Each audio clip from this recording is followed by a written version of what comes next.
নমস্কার, Krishna's daily cooking YouTube চ্যানেলে সকলকে স্বাগত। আজকে আমি মটরশুঁটি দিয়ে ঘুগনি রান্না করেছি। এই মটরশুঁটির ঘুগনি কিন্তু রুটি, লুচি বা পরোটা সব কিছুর সঙ্গেই খুব ভালো লাগে। এই যে এখানে মটরশুঁটি নিয়ে নিয়েছি।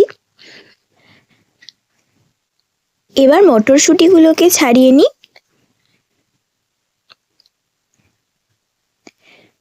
একটা একটা করে মটরশুঁটি আমি খুব ভালো করে এখানে ছাড়িয়ে নিচ্ছি।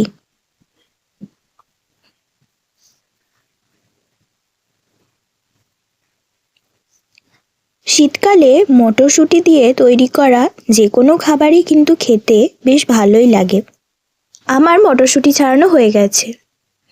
এবার আলু কেটে নিচ্ছি।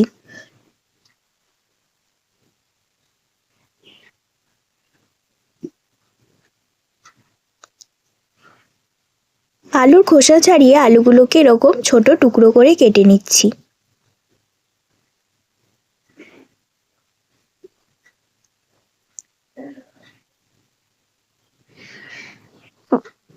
এবার ওভেনে কড়াই বসিয়ে দিয়ে তাতে পরিমাণ মতো জল দিয়ে দিলাম।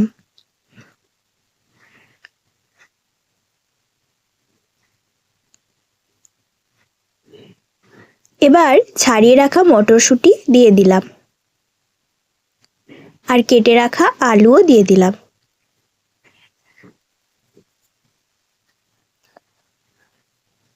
এবার পরিমাণ মতো নুন দিয়ে দিলাম।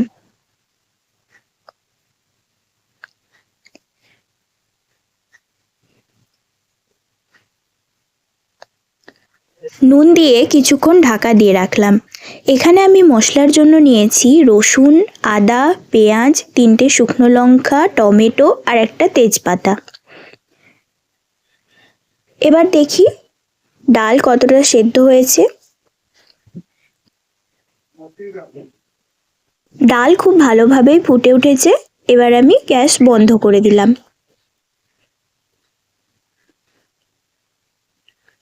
এখানে আলুও সেদ্ধ হয়ে গেছে।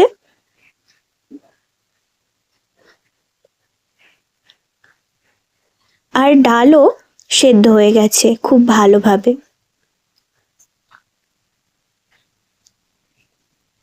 এবার আমি ডাল অন্য বাটিতে ঢেলে নিচ্ছি।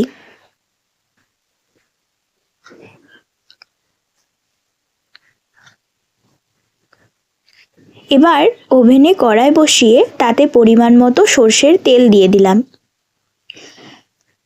তেল গরম হয়ে এলে তাতে জিরে দিয়ে দিলাম আর তেজপাতা দিয়ে দিলাম। জিরে আর তেজপাতা খুব ভালোভাবে ভেজে নিচ্ছি। এবার কেটে রাখা পেঁয়াজ আমি তেলের মধ্যে দিয়ে দিলাম। পেঁয়াজ দিয়ে খুব ভালোভাবে নেড়ে নিচ্ছি। পেঁয়াজ ভালোভাবে নাড়াচাড়া করে বেশ খানিকক্ষণ ভেজে নিচ্ছি। পেঁয়াজ খুব ভালোভাবে উল্টে পাল্টে ভেজে নিচ্ছি।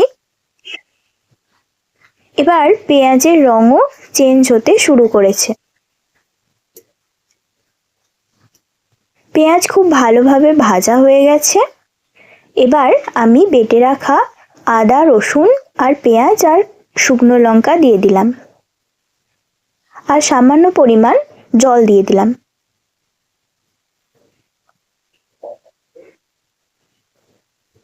এবার কেটে রাখা টমেটো দিয়ে দিলাম।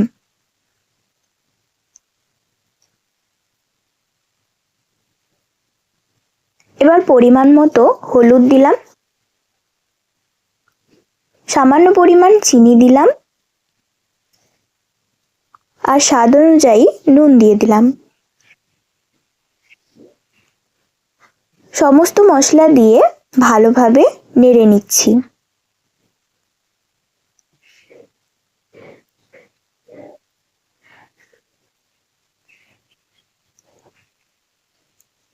গ্যাসের ফ্লেম হাই টু মিডিয়ামে রেখে আমি মশলা কষিয়ে নিচ্ছি।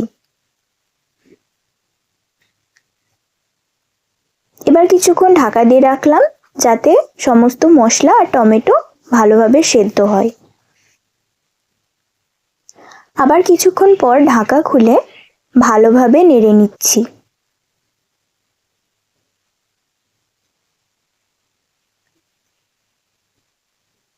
মশলা ভালোভাবে বারবার করে নেড়ে কষিয়ে নিচ্ছি।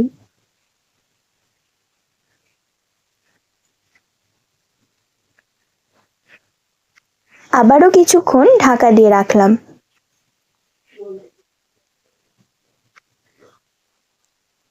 এবার মশলা প্রায় কষা হয়ে এসেছে, আবারও ভালোভাবে নেড়ে নিচ্ছি।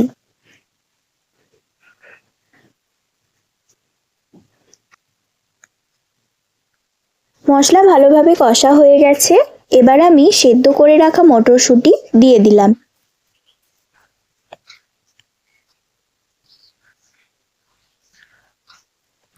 মটর দিয়ে খুব ভালোভাবে নেড়ে নিচ্ছি যাতে মশলা ঝোলের সঙ্গে মিশে যায়। আরও কিছুটা পরিমাণ জল দিয়ে দিলাম।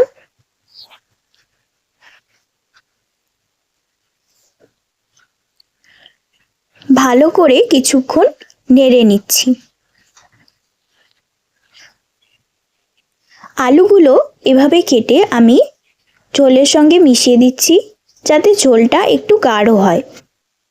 যতক্ষণ ঘুগনি রান্না হচ্ছে ততক্ষণ আমি আমার কিচেন গার্ডেনে চলে এলাম ধনেপাতা তোলার জন্য।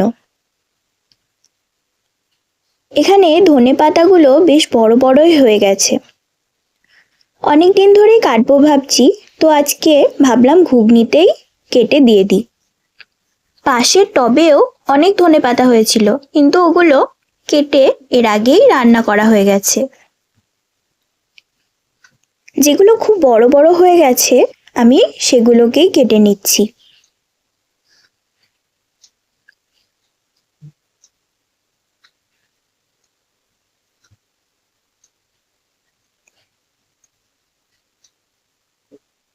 এই যে বেশ সুন্দর ধনেপাতা হয়েছে কিন্তু।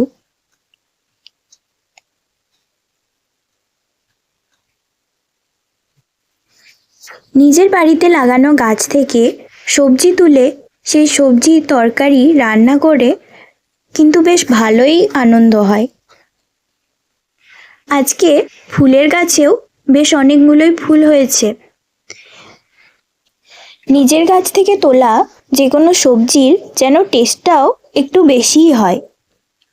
আমার যতটুকু ধনেপাতা লাগবে তোলা হয়ে গেছে। এই যে বেশ সুন্দর ধনেপাতা হয়েছে।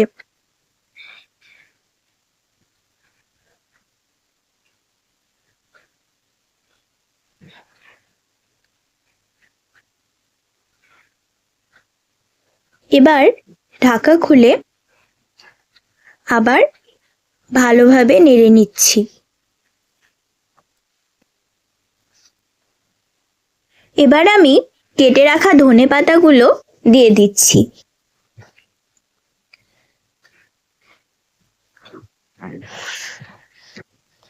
সমস্ত ধনেপাতা আমি উপর থেকে ছড়িয়ে দিয়ে দিচ্ছি। এবার ভালোভাবে মিশিয়ে নিচ্ছি।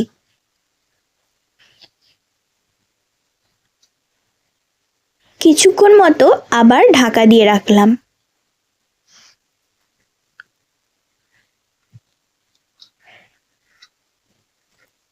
আবার ঢাকা খুলে ভালোভাবে নেড়ে নিচ্ছি।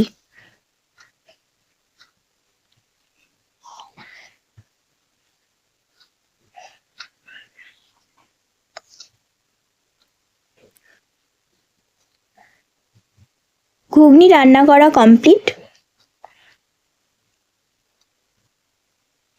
গ্যাস বন্ধ করে এবার আমি অন্য বাটিতে ঘুগনি নামিয়ে নিচ্ছি।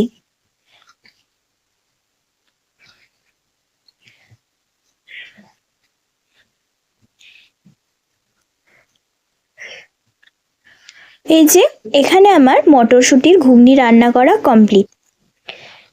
ভিডিওটি ভালো লাগলে লাইক করবেন, চ্যানেলটি সাবস্ক্রাইব করবেন। ভিডিওটি দেখার জন্য ধন্যবাদ।